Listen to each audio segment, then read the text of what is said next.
ಮಾಧ್ಯಮದ ಮಿತ್ರರಿಗೆ ಇವತ್ತಿನ ಈ ಒಂದು ಕಾರ್ಯಕ್ರಮಕ್ಕೆ ಸ್ವಾಗತವನ್ನು ಕೋರ್ತಾ ಇದ್ದೀನಿ.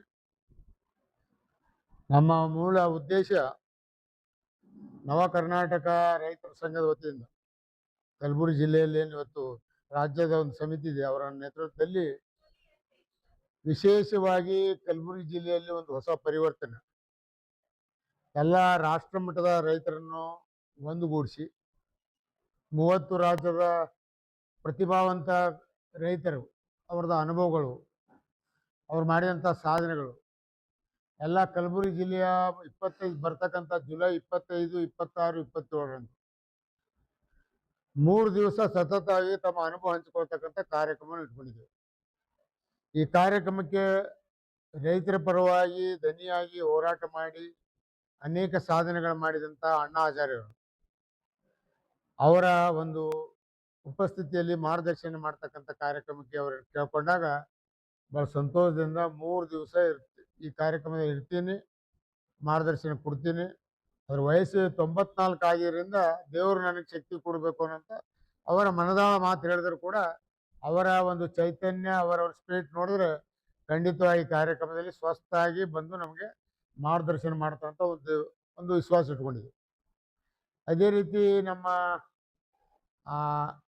ಕನ್ನೇರಿ ಶ್ರೀಗಳಿಗೆ, ಯಾಕೆ ಅವರು ಸ್ವಾಯವ್ಯಯದಲ್ಲಿ ತಮ್ಮದೇ ಆದಂಥ ಅನುಭವಗಳನ್ನು ಬರೀ ಭಾಷಣ ರೂಪದಲ್ಲಿ ಅಲ್ಲ, ಕಾರ್ಯರೂಪದಲ್ಲಿ ಮಾಡಿ ಇವತ್ತು ದೇಶಕ್ಕೆ ಒಂದು ಸಂದೇಶವನ್ನು ಕೊಟ್ಟಿದ್ದಾರೆ.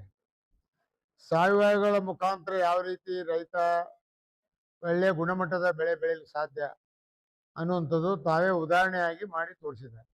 ಭಾಳ ಕಡಿಮೆ ಖರ್ಚಿನಲ್ಲಿ ಒಳ್ಳೆಯ ಒಂದು ಆಹಾರವನ್ನು ಕೊಡ್ತಕ್ಕಂಥ ಒಂದು ಕಾರ್ಯಕ್ರಮ ಮಾಡಿದ ಅವರನ್ನು ಉದ್ಘಾಟಕರಾಗಿ ನಾವು ಕರೆದಾಗ ಅವರು ಬರುವುದಾಗಿ ಒಂದು ಭರವಸೆ ಕೊಟ್ಟಿದ್ದಾರೆ. ಇನ್ನು ಕೊಪ್ಪಳದ ಶ್ರೀಗಳು ಅವರು ರೈತರ ಪರವಾಗಿ ಅನೇಕ ತಮ್ಮ ಧಾರ್ಮಿಕ ಸಭೆಯಲ್ಲಿ ಈ ರೈತ ದೇಶದ ಬೆನ್ನೆಲುಬು, ದೇಶದ ಧ್ವನಿ, ಅನ್ನ ಆಗ್ತಕ್ಕಂಥ ಯಜಮಾನ, ಅವರ ಜೀವನದ ಬಗ್ಗೆ ಹಲವಾರು ಪ್ರವಚನಗಳು ಹೇಳಿದ್ರಿಂದ ಅವರ ಅನುಭವ ಮಾತುಗಳು ಕೂಡ ನಮ್ಮ ರೈತರಿಗೆ ಒಂದು ಸಂದೇಶ ರೂಪದಲ್ಲಿ ಬರ್ತಕ್ಕಂಥ ಒಂದು ಉದ್ದೇಶ ಇಟ್ಕೊಂಡು ಕೊಪ್ಪಳ ಶ್ರೀಗಳು ಕೂಡ ನಾವು ವಿನಂತಿ ಮಾಡಿದಾಗ ಅವರು ಕೂಡ ಬರ್ತಕ್ಕಂಥ ಒಂದು ಕಾರ್ಯಕ್ರಮ ಹಮ್ಮಿಕೊಂಡಿದ್ದಾರೆ. ಜೊತೆಗೆ ನಮ್ಮ ಧರ್ಮಸ್ಥಳದ ಹೆಗಡೆಯವ್ರಿಗೆ, ವೀರೇಂದ್ರ ಹೆಗಡೆಯವ್ರಿಗೆ ಸ್ವತಃ ನಾವು ಮಹಾಜನವ್ರು ಹೋಗಿ ಅವರು ಸ್ವಲ್ಪ ಆರೋಗ್ಯದಲ್ಲಿ ಸ್ವಲ್ಪ ತೊಂದರೆ ಇದ್ರು ಕೂಡ ಫಿಸಿಯೋಥೆರಪಿ ನಡೀತಾ ಇದೆ. 10-12 ದಿವಸದಲ್ಲಿ ಅವರು ಫಿಸಿಕಲ್ ಫಿಟ್ ಆಗ್ತಕ್ಕಂಥ ಒಂದು ಸಂದೇಶ ಡಾಕ್ಟರ್ಗಳಿಗೆ ಸಿಕ್ಕಿದ್ರಿಂದ ನಮ್ದು ಇನ್ನೂ 45 ದಿನ ಇದೆ.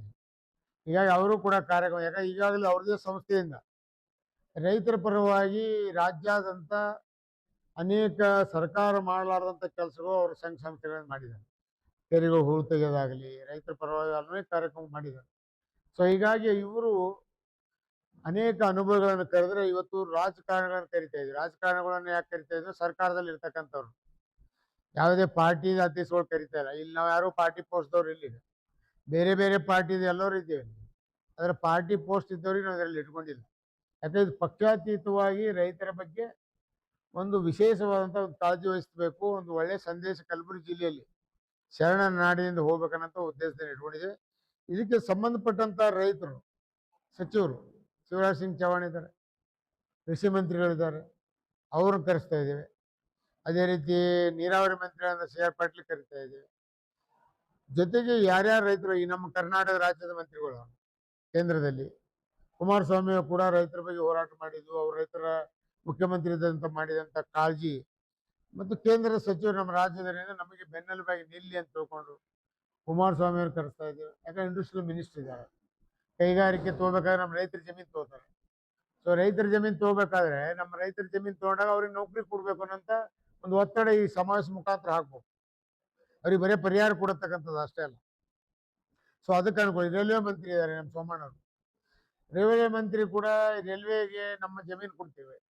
ಸೊ ಅಲ್ಲಿ ರೈತರಿಗೆ ಏನು ಕೊಡ್ತೀರಿ, ಮತ್ತು ರೈತರಿಗೆ ವಿಶೇಷವಾಗಿ ರೈಲ್ದಲ್ಲಿ ಏನಾದರೂ ಕನ್ಸೆಷನ್ ಕೊಡ್ಲಿಕ್ಕೆ ಆಗ್ತದೇನೋ, ಅದು ಕೂಡ ಒಂದು ಅನುಕೂಲ ರೈತರಿಗಾಗಲಿ ಅಂತ ತಿಳ್ಕೊಂಡು ಪ್ಯೂರ್ಲಿ ರೈತರ ಹಿತಚಿಂತಕವಾಗಿ, ಈ ರೈತರ ಹಿತಕ್ಕಾಗಿ ಏನು ಇವತ್ತು ದೇಶಕ್ಕೆ ಬೆವರು ಸುರಿದು ಅನ್ನ ಬೆಳೀತಕ್ಕಂಥ ಯಜಮಾನ ರೈತ ಏನಿದ್ದಾನೆ, ನಾವೆಲ್ಲರೂ ಬೆನ್ನೆಲುಬು ಅಂತೇವೆ.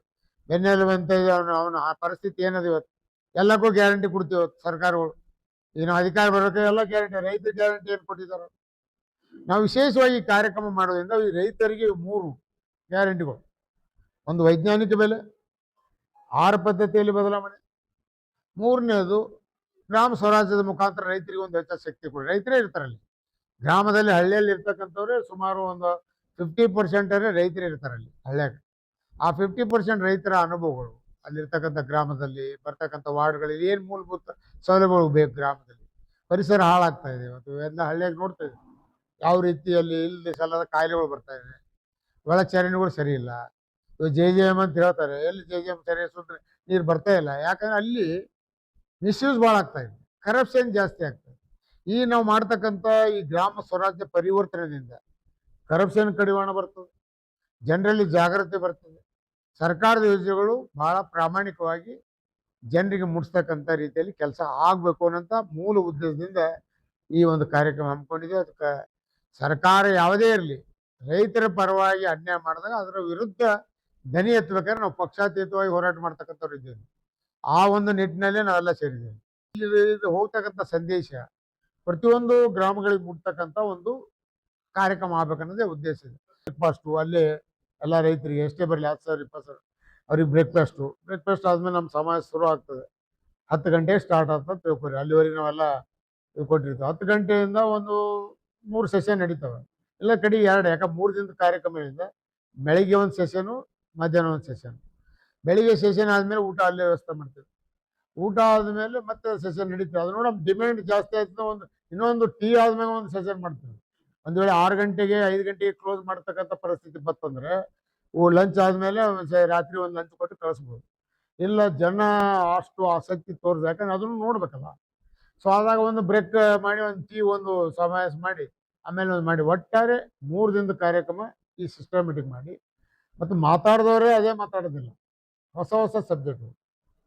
ಒಬ್ಬ ಆಹಾರ ಪದ್ಧತಿ ಬಗ್ಗೆ, ಮತ್ತು ಗ್ರಾಮ ಸಭೆ ಬಗ್ಗೆ, ಮತ್ತು MSB ಯಾವ ರೀತಿ ನಮ್ಗೆ ಸಿಗಬೇಕು, ವೈಜ್ಞಾನಿಕ ಅಂದರೆ ಏನೇನು.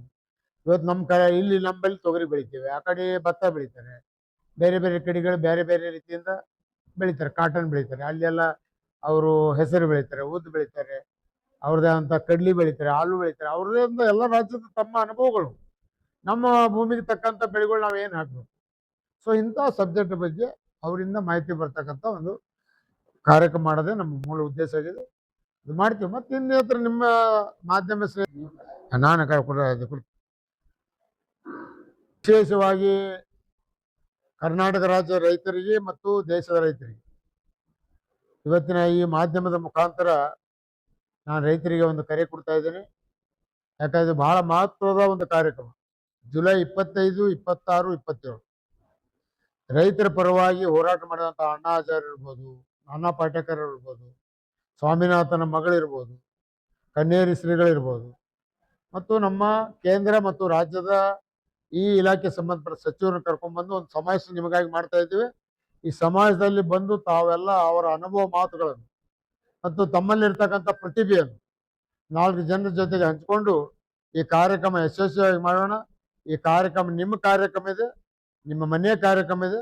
ಈ ಕಾರ್ಯಕ್ರಮಕ್ಕೆ ವಿಶೇಷವಾಗಿ ತಾವು ಹೆಚ್ಚಿನ ಸಂಖ್ಯೆಯಲ್ಲಿ 25, 26, 27 ಬರಬೇಕು ಅಂತ ಎಲ್ಲ ಸಮಿತಿಯ ಅಧ್ಯಕ್ಷನಾಗಿ ಸಮಿತಿಯ ಪರವಾಗಿ ಕಳಕಳಿಯಿಂದ ವಿನಂತಿ ಮಾಡ್ತಾ ಇದ್ದೀನಿ. ದಯವಿಟ್ಟು ತಾವೆಲ್ಲ ಜುಲೈ 25, 26, 27 3 ದಿನ ನಡೀತಕ್ಕಂಥ ಕಾರ್ಯಕ್ರಮಕ್ಕೆ ಹೆಚ್ಚಿನ ಸಂಖ್ಯೆಯಲ್ಲಿ ಬಂದು ತಾವೆಲ್ಲ ಭಾಗವಹಿಸಿ ತಮ್ಮ ಅನುಭವ ಮಾತುಗಳನ್ನು ಹೇಳ್ಬೇಕಂತ ಎಲ್ಲ ರೈತರು ಕೇಳ್ತಾರೆ. ಎಲ್ಲ ನಮಸ್ಕಾರ. ಕಾರ್ಯಕ್ರಮ ಶರಣಬಸವಪುರ ಅಪ್ಪವರ ಸಂಸ್ಥಾನ ಮಠ ಏನು ಜಾತ್ರಾ ಮೈದಾನ ಇದೆ, ಆ ಕೆರೆಯ ಪಕ್ಕದಲ್ಲಿ ಅವ್ರ ಕಲ್ಯಾಣ ಮಂಟಪ ಇದೆ. ಅಲ್ಲಿ ವಿಶಾಲವಂತ ಒಂದು ಪೆಂಡಲ್ ಹೊಡೆದು ಈ ಕಾರ್ಯಕ್ರಮ ಮಾಡ್ತಾ ಇದ್ದೇವೆ. ಅಲ್ಲಿ ತಾವೆಲ್ಲ ತಮಗೆಲ್ಲ ಊಟದ ವ್ಯವಸ್ಥೆ, ಉಪಹಾರ ವ್ಯವಸ್ಥೆ ಮತ್ತು ಆಸನಗಳ ವ್ಯವಸ್ಥೆ ಇರ್ತದೆ. ದಯವಿಟ್ಟು ತಾವೆಲ್ಲ ಬರಬೇಕು. ಮತ್ತು ಹೆಸರಾಂತ ಕೆಲವೊಂದು ಅನುಭವ ಇರ್ತಕ್ಕಂಥ ಎಲ್ಲ ಕೂಡ ಹಾಕ್ಬೋದು.